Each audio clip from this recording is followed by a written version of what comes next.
Hello, beer troopers, and welcome to yet another Throwback Thursday with more Samuel Smith beer. We're doing it. I told you guys, I'm coming back with more Samuel Smiths. We're checking out their nut brown ale today. So, yeah, brewed at the old brewery Tadcaster from 1758, the oldest brewery in Yorkshire. Here we go. I really dug this back in the day, and I hated brown ales. I don't think it was ever my favorite Samuel Smith's beer, but I've always been like not a big fan of brown ales.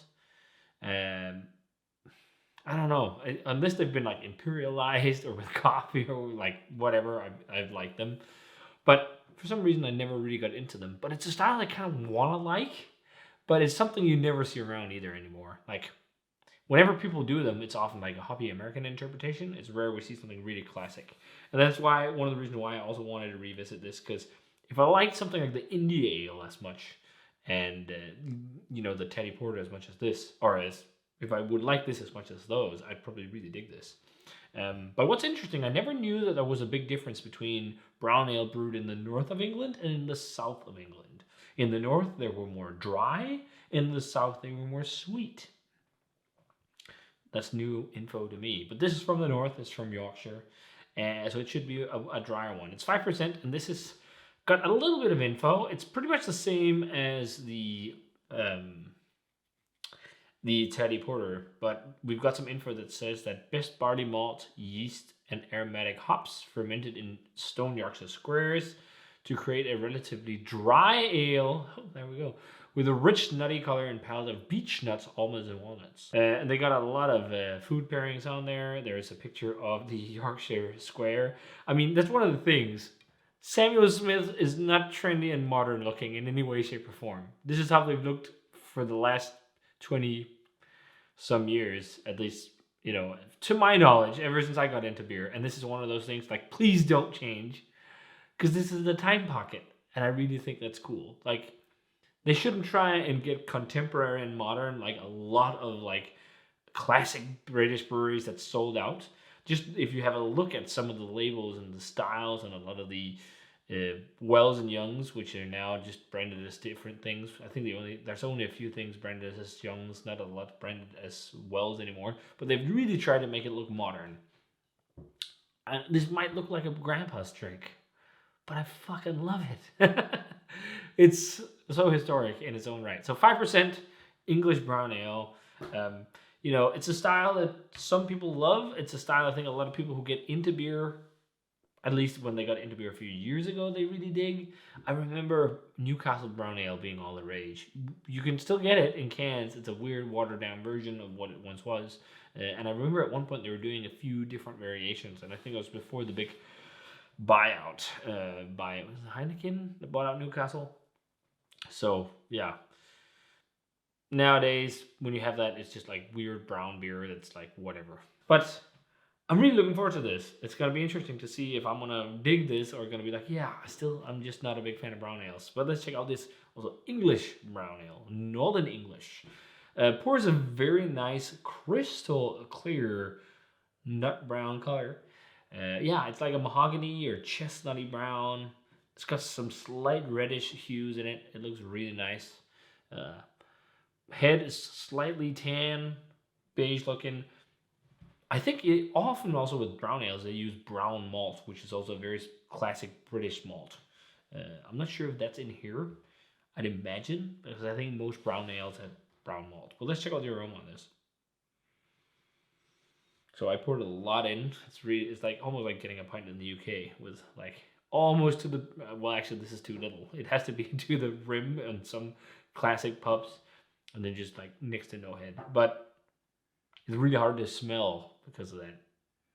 But I'm definitely getting nuttiness. Like it is definitely, there is a chestnutty, also hazelnutty aroma, walnutty. I don't know about almond really. I can sense it maybe a little bit with the sweetness in there, but that's definitely diacetyl. There's definitely like, I think this is of all the beers so far from Samuel Smith, this is the one where diacetyl jumps out the most. But again, it's desired. Oh yeah. Oh, there we go. It's really like buttered toast, buttered bread, buttered toast, loads of nuts. Not really much hop character to speak of, but that's common in these. It sounds stupid, but it smells brown. It smells brown, like everything you think of brown. Brown bread, like nuts. Like it's just like it's something. Oh yeah, that smells like brown beer. It's. I think I had that connotation with Munich Dunkel for a long time too. It's like, oh yeah, this smells like brown beer, and that's something I've never been too into compared to other styles. I've always been like a hop head, to some extent. Um, but I will say it smells nice. There's definitely a kind of a currant ester or something like that. Maybe more red currant than black currant. Or ribes, I think it's called as well. But yeah, it's really hard to smell. We need to drink some. Let's check it out. Cheers. And let's revisit the nut brown ale even from Samuel Smith.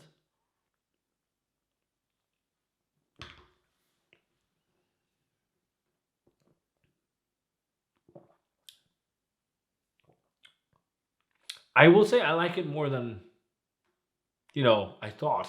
I think I also need to drink it like this, the drier style. Because it has a flavor profile that reminds me of øllebrød. And not that that's a bad thing, but that if that's sweet, it's a Danish dessert.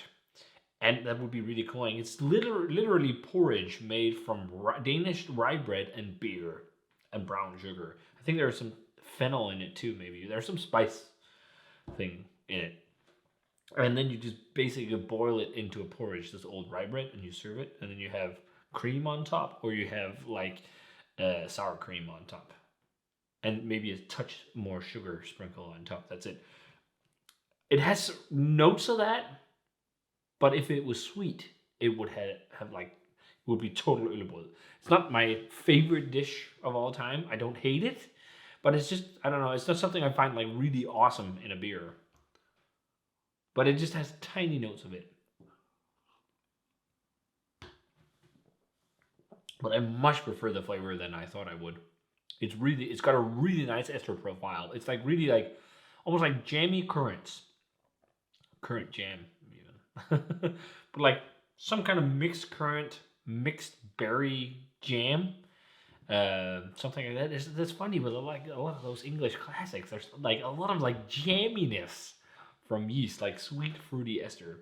Loads of nuttiness. Loads of like toasty, chestnutty, hazelnutty type flavors. And loads of brown bread. Loads of like, Brett and I talk about hazelnut loaves once in a while. It's like an artisan hazelnut bread. Like it's something we can get locally. It's like, it looks like kind of like a brownish bread, and then it has hazelnuts in it as well. I think it might even have hazelnut flour, but it's like really nutty and hefty brown flavors. It's totally, this is that in a glass almost. For sure. And then with a touch of butter sprinkled on top, or butterscotch, because there is definitely, this is the one of all the Samuel Smith beers so far for sure there that I think tastes the most of diacetyl compared to any of the other ones so far. But it's not a bad thing. It's actually a nice complement to the other flavors in there.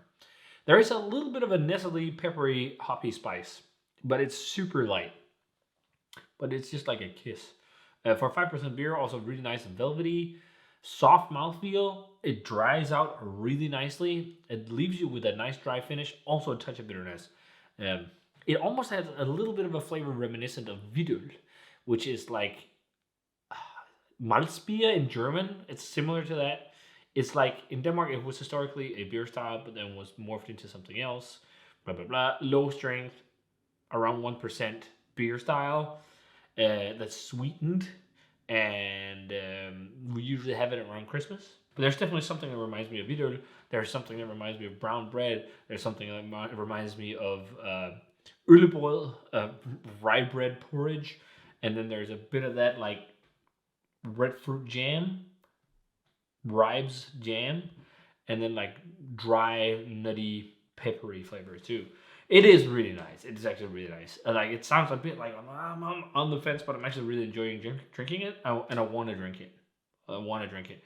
There's almost like a little bit of a similar vibe to Old Peculiar in terms of yeast character, because I had that this year as well. I revisited that. That's even more intense on like this really current like ester. This has that too, but I think it's more amplified than in the Taddy Porter, just because this one is without the roasted barley.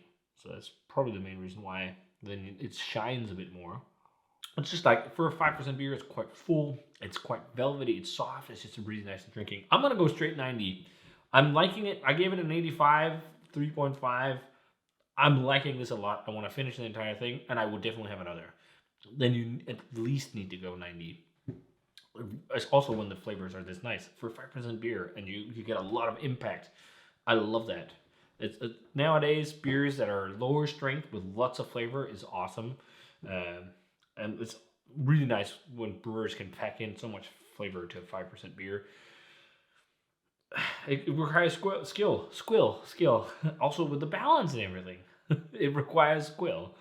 But yeah, this is really good. Liked it more than I thought I would. Makes me want to try and drink more brown ales. Maybe I should. They're just going to be really hard to find. But if you guys had a chance to revisit or check out Samuel Smith's, there we go, nut brown ale, let me know what you thought of it. Really nice brown ale. I never imagined I'd rate a brown ale a straight 90 that's like this old school brown tasting, but it's really good for what it is. And if you love English brown ales, I'm sure you'd really dig this. So yeah, I'd actually be happy to brew something like this. It tastes really good. You can drink a few. You know, it's nice. So yeah, if you had Samuel Smith's Nut Brown Ale, let me know what you thought of it. As always, remember to comment, subscribe, check out the Facebook fan page and Twitter and Instagram. Give this video a thumbs up if you enjoyed it. Ring the bell for future notification about videos. And I'm going to say cheers. And see you guys in another beer review.